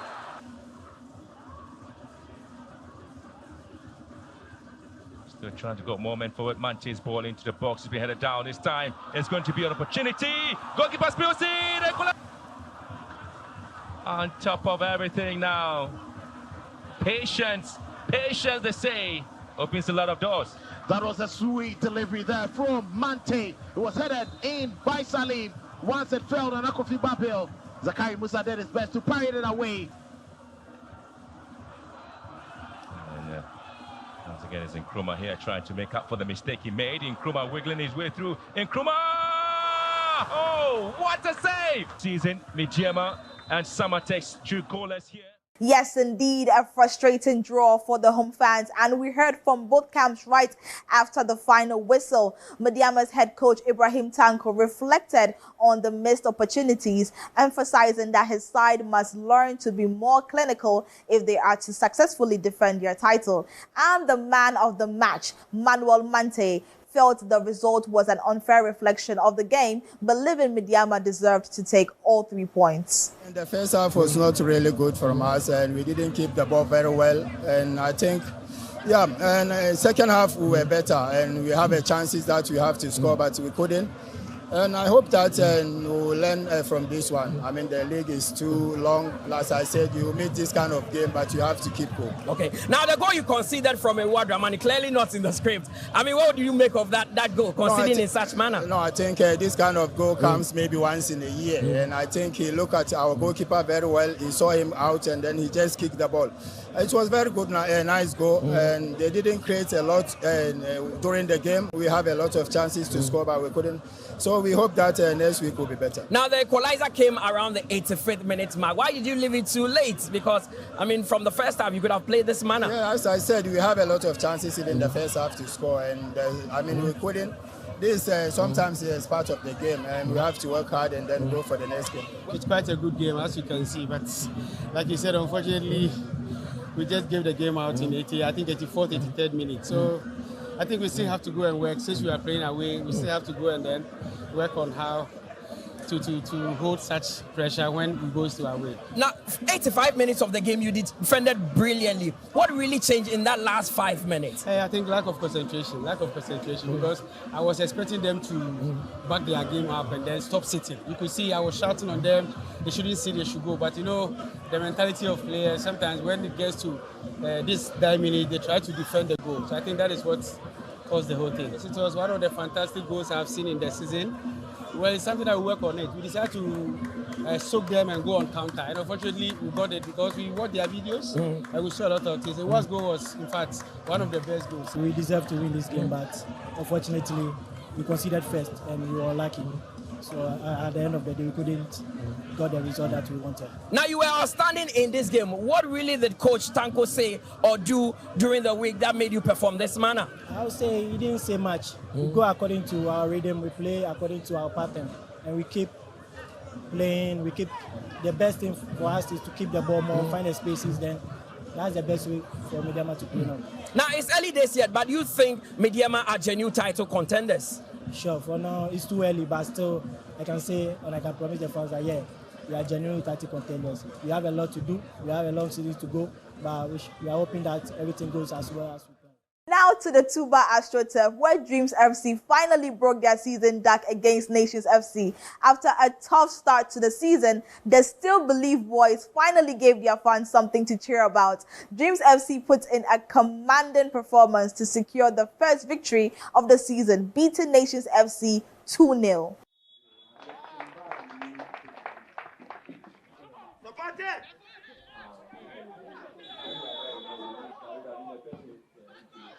Go!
Let him go!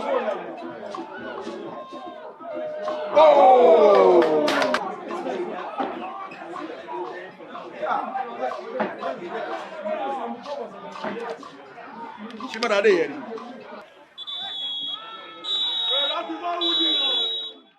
A huge sigh of relief from the technical team and the players. Coach Winfred Dormon was understandably delighted with the side's first 3 points. We knew beforehand that Mauritius posed a big threat. So we knew the game was going to be very, very difficult.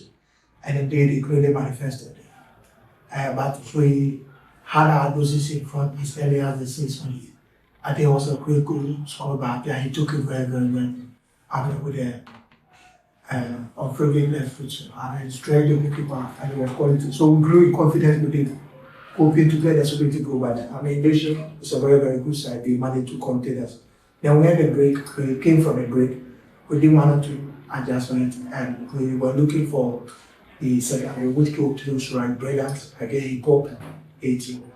And we had a couple of chances. Nimodi came close, Apia also came close. So, yes, we have won, but we still have a lot to correct, especially in the last stage. And to the star of the show, man of the match Chris Yalvi expressed his pride in the team for securing the long-awaited first win.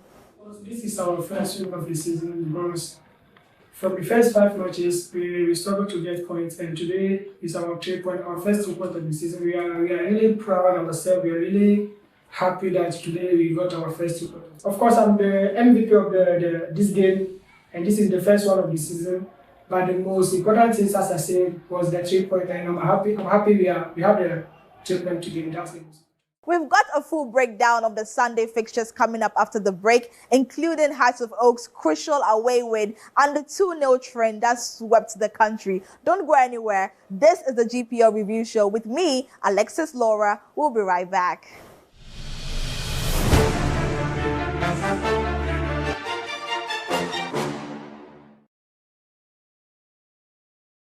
Gynecare syrup. Gynecare is formulated to improve female libido, corrects menstrual problems such as menstrual pain, irregular menstrual cycle, and poor menstrual flow. Iona Pharmacy is much concerned about the health and happiness of our mothers, our wives, and our sisters. Gynecare is also helpful in menopause. It improves the symptoms such as irritability, burning sensations, emotional stress, and restlessness. In all these situations, try Gynecare and say thank you to Iona Pharmacy. Gynecare, not recommended for children below 12 years. Available in pharmacies, licensed chemical shops, and herbal shops near you. For bulk purchase, contact Iona Pharmacy. Gynecare improves the general quality of female life. This advert is FDA approved.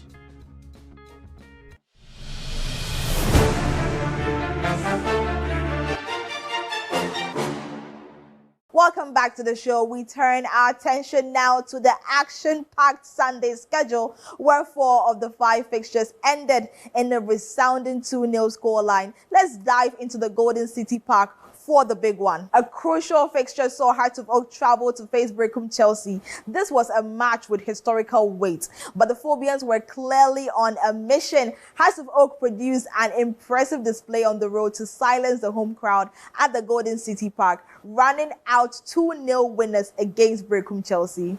3-man attack for Samuel Boydu's charges this afternoon in Brecum. Oforienchi starts for Chelsea again, and it's Chelsea who kicks off here at the Golden City Park in Brecum. Match day 6 of the Ghana Premier League to take the corner for Hearts of Oak. And Paku swings one in. Oforienchi nearly conceding, and that's the opening goal. This time, look at where he was standing, lurking and watching in between 3 Chelsea defenders. It's possession for Hearts of Oak. Sends one looking for Hamza. It's Hamza against a one. Hamza with a drive! And nothing at all can just, stop him. Edwin Kufuor loses possession. Here is Amponsa. Did Oforienchi handle the ball? Yes, he did. Referee has reached his pocket. The incident again, and just look at that. Amponsa trying to just lob that one over the unrushing Inchi. Inchi knew clearly what he was doing there. Paku. Kwesi Asma. Switches to the right side. Here is Gordon Cujo. Cujo sends a cross. Corner taken. Mensah's header. And Azabok have the second goal. Mauliwayo Ransford Mensah was not dealt with well. He tried to save the situation, Mensah, but it gladly fell to Wayo. That's the final whistle. Hatzabok have beaten Brecum Chelsea once again at the Golden City. That's a massive 3 points for the Oak Tree. Coach Didi Dramani spoke post-game stating that despite the valuable win, there's still plenty of work to be done. Every game is very tough because all the teams are in the Premiership, and so you can expect that it's an early season fixtures, and then every team is still very, very strong, and then every team tries to consolidate what they have. For the first time this season, you've scored 2 goals. How pleased are you with the attack? Because 2 of the players that scored for you are attackers. I think that there's still more to improve. I have always said it. We have to remain consistent, and we have to remain very, very sustainable. We're still early days yet. We still have a lot to improve as individual players and also as a team. But I think that we are on the right path. On the other side of the tunnel, Brecum Chelsea coach Samuel Bredu cut a disappointed figure, placing the blame for the defeat squarely on his side's inability to convert their goal-scoring chances. We created a lot of chances, we squandered all the chances during the second half. It's quite unfortunate the corner kicks that hit the bar and then entered the pole again. And the worst thing about the red card that we got, our goalkeeper, during that time, we have made all the changes so that there's nothing that we can do. That's so unfortunate. But what's going to change now? Your goalkeeper is not there. Is it going to alter your, formation system heading into the next game? Yeah, definitely. We have keepers over there, but this one is going to affect. It affected us during this particular match. But when we go back, we know what to do so that we can organize another set of goalkeepers so that they can play. Let's move to the Hohoi Sports Stadium, where Hohoi United hosted the high-flying Aduana FC. The Oja boys proved too hot to handle. Aduana FC continued their stellar start to the season with a professional display, securing a comfortable 2-0 victory over Hohoi United away from home.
A great performance for Aduana, and head coach Choba Aristika was full of praise for his players, expressing his delight at beating Hohoi United on their own turf.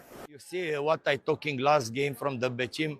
Let play the same play home, play away. Let the same confidence. Let play the good football, and the result is coming. Normal after 2 games, Karela and Samatex. Yeah, our team play very well, but not have the little good luck from the score.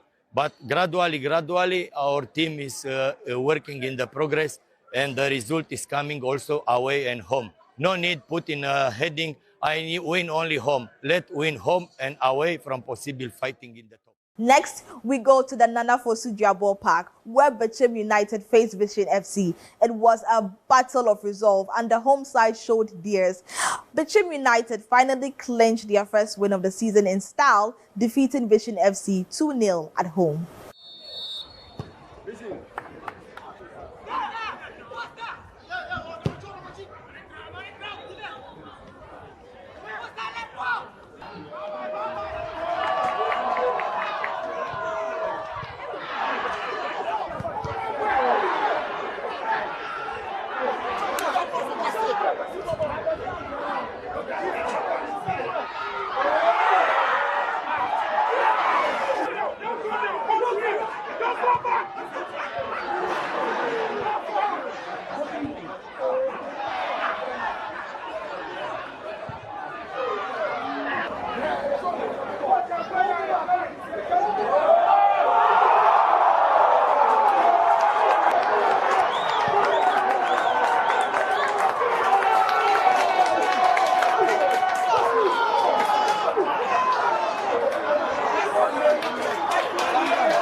A huge win for the Hunters. Coach Desmond Botre admitted he felt a massive sense of relief after grabbing the elusive first 3 points. They were doing everything, but they are not getting the goals.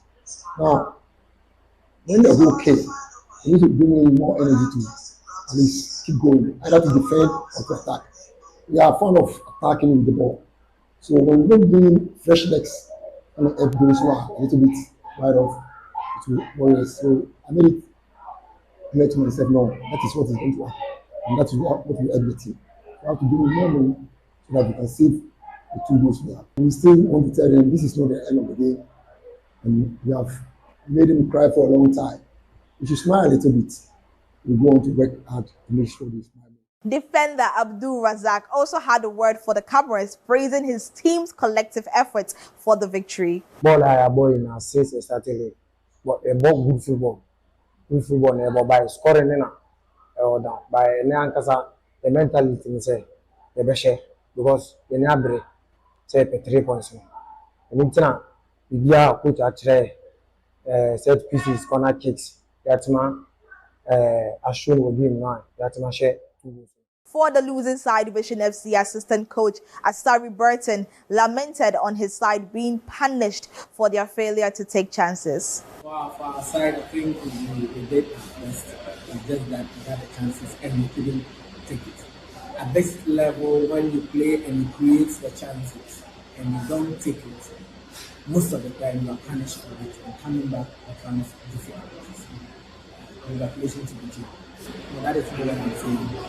See, at this level, if you play and you lose, yes, there will be some aspects that you will be happy about. In generality, whatever we did on the floor, we're supposed to amount to putting the ball at the back of the net. So yes, individually, I'm happy with some of them, and we go and then we correct them for them to move out. It's a work in progress. And Vision FC captain Nanakusi Asante kept it simple, stating his team failed to win simply because it wasn't their day. This side,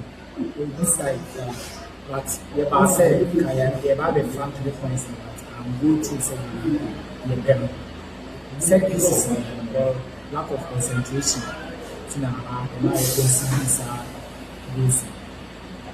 Lack of concentration. Say the next say a CU, say you too. Now you share the At the Seidu Sports Stadium, it was another clean sheet and another 2-0 scoreline. Seidu All Blacks were in fine form, delivering a dominant performance to convincingly beat Basake Holy Stars 2-0 on Sunday afternoon.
We just always try to discover our problem and try to solve.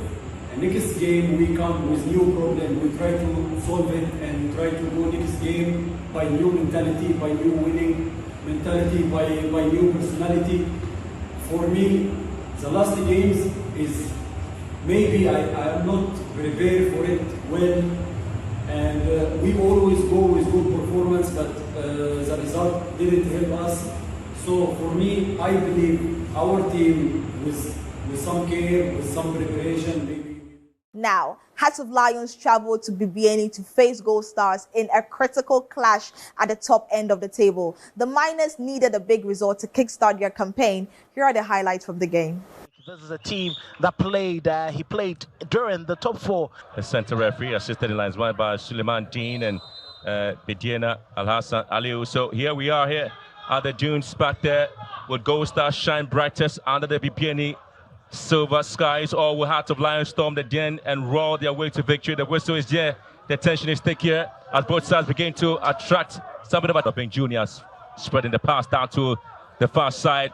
Chauncey Freeman in the box there. Chauncey Freeman looking for space here. Looks to be it. Oh, what a save. Absolutely great save there from Emmanuel Kobe.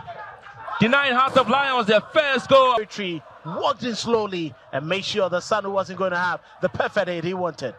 Attackman draws the ball down. Here comes Oman Kote. They win this. They have a midweek game against Brecum Chelsea, and once they manage to get maximum points, they get back to the top four. Eduku here. Eduku! Wow! What an introduction! Sam tackle coming in from Yaldanso. Eduku picked it. Less pressure from Ado. Hennessy wanted to stop it. And repelled here by Lions Ado. Michael Efson. And this time it's going to be Abin Jr. Abin Jr. Pulls one back there for Heart of Lions. But once he got into the penalty area,